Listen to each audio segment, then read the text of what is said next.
পাকিস্তান ও ভারতের সেনাদের মধ্যে বুধবার মধ্যরাত থেকে বৃহস্পতিবার ভোর পর্যন্ত নিয়ন্ত্রণ রেখা বরাবর ব্যাপক গোলাগুলি হয়েছে। ভারতীয় সেনাবাহিনী এ তথ্য জানিয়েছে। কাশ্মীর সীমান্তে ছোট অস্ত্র থেকে শুরু করে কামান পর্যন্ত ব্যবহার করা হয়েছে বলে জানানো হয়।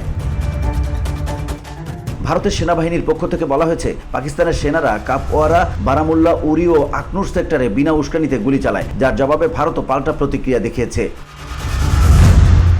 এই সংঘর্ষের পটভূমিতে রয়েছে বুধবার ভারতের চালানো ব্যাপক ক্ষেপণাস্ত্র হামলা, যাতে পাকিস্তানের 9টি সন্ত্রাসী ঘাঁটি ধ্বংসের দাবি করেছে নয়াদিল্লি। এই হামলার জবাবে পাকিস্তানের প্রধানমন্ত্রী শেহবাজ শরীফ বলেন, আমরা ভারতের হত্যাকাণ্ডের বদলা নেব।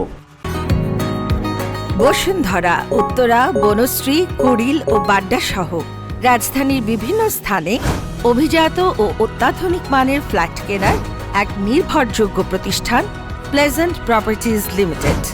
তাই আপনার স্বপ্নের আবাসনের জন্য আজই যোগাযোগ করুন।